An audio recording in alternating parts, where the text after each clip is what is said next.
నేను మిమ్మల్ని ఛానల్‌కి సబ్స్క్రైబ్ చేసుకోమంటలా, లైక్ చేయమంటలా వీడియోకి. ఇవేమీ అడగట్లా. ఒకే ఒక్క ప్రశ్న అడుగుతున్నా. ఇప్పటికిప్పుడు ఆంధ్రప్రదేశ్‌లో ఎన్నికలు పెడితే సీఎం ఎవరు?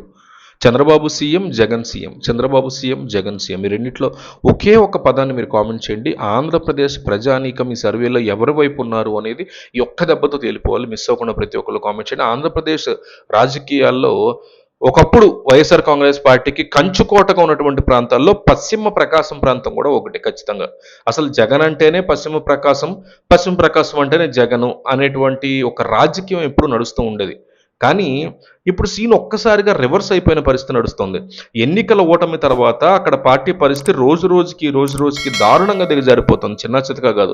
ముఖ్యంగా మార్కాపురం జిల్లాగా పిలువబడేటువంటి ఈ ప్రాంతంలో 4 నియోజకవర్గాల్లో వైసీపీ కేడర్ పూర్తిగా నిరాశలో మిగిలిపోయింది.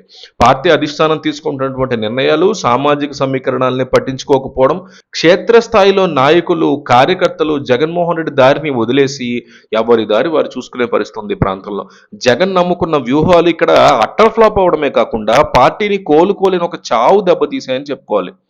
పశ్చిమ ప్రకాశం రాజకీయాల్లో రెడ్డి సామాజిక వర్గం యొక్క ప్రభావం తీవ్రంగా ఉంటుంది.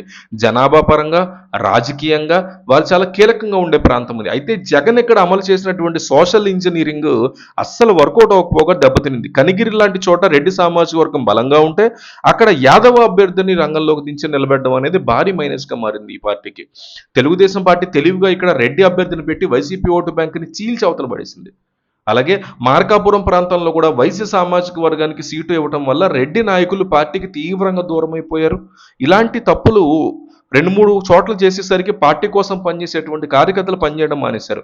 నా ద్వితీయ శ్రేణి నాయకుల మధ్య సమన్వయం లేకపోవడం, ఒకరినొకరు కలుపుకునేటువంటి అవకాశం లేకపోవడంతో వైసీపీ దారుణంగా వీక్ అయిపోయింది ఈ ప్రాంతాల్లో. గిద్దలూరు నియోజకవర్గంలో అయితే పరిస్థితి మరీ దారుణంగా మారిపోయిందని చెప్పుకోవాలి. అక్కడ లోకల్ కాని వ్యక్తులు ఇన్ఛార్జీలుగా పెట్టడం వల్ల స్థానిక కేడర్లో తీవ్ర అసంతృప్తి క్లియర్ కట్గా కనిపిస్తుంది. ఓపెన్గా చెప్తున్నారు. సదరు ఇన్ఛార్జ్ గ్రామ కమిటీలు కూడా వేలేపోతున్నారంటే పార్టీ పరిస్థితి ఎంత దారుణంగా ఉంది ఈ ప్రాంతంలో అనేది అర్థమైపోతుంది చక్కగా. అంటే చుట్టపు చూపుగా వచ్చి ఆయన వెళ్ళిపోతూ ఉండడంతో కార్యకర్తలు ఎవరిని నమ్మాలి, రేపు ఇంకో ఇన్ఛార్జ్ వస్తాడా, ఎమ్మెల్యే టికెట్ ఎవరికి, ఈ కన్ఫ్యూజన్ ఉంది. కనిగిరిలో కూడా మాజీ ఎమ్మెల్యే వర్గానికి ప్రస్తుత ఇన్ఛార్జికి పొర్రపాటును కూడా పడట్ల. పైగా అక్కడ ఇన్ఛార్జీలు పార్టీ కార్యక్రమాల కోసం రూపాయి కూడా ఖర్చు పెట్టేటువంటి పరిస్థితి లేదు అనే విమర్శలు కూడా వినిపిస్తున్నాయి.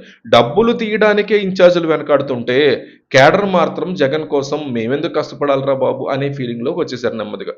మార్కాపురం జిల్లాలో వైసీపీ పరిస్థితి ప్రస్తుతానికి ఎర్రగొండపాలెం ఎమ్మెల్యే ఒకరే తమ నియోజకవర్గంలో కేడర్ని కాపాడుకునే పరిస్థితి నడిపిస్తోంది కాస్త.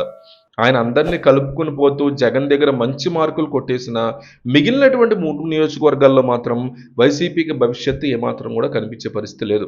మార్కాపురం, కనిగిరి, గిద్దలూరు ఈ 3 ఇన్ఛార్జీల యొక్క తీరు మార్చుకోకపోతే లేదా వారిని మార్చకపోతే జగన్ వచ్చే ఎన్నికల నాటికి వైసీపీ అక్కడ నామరూపాలు లేకుండా పోయే ప్రమాదం ఉందని వైసీపీ కార్యకర్తలే చెప్తున్నారు. కార్యకర్తలు బహిరంగంగానే తమ అసంతృప్తిని వెళ్ళగక్కుతున్న పరిస్థితి ఈ ప్రాంతాల్లో. అధిష్టానం ఎప్పటికైనా కళ్ళు తెరిచి బలమైనటువంటి నాయకులను రంగంలో దింపకపోతే మాత్రం పశ్చిమ ప్రకాశంలో జగన్కి మిగిలేదు 0 మాత్రమే అంటున్నారు. ఒకప్పుడు వైసీపీకి పెట్టని కోటగా ఉన్న ఈ ప్రాంతం పార్టీకి అతిపెద్ద తలనొప్పిగా మారిందంటే అతిశయోక్తి లేదు. సో దీని మీద మీ అభిప్రాయం ఏంటనేది కామెంట్ చేయండి.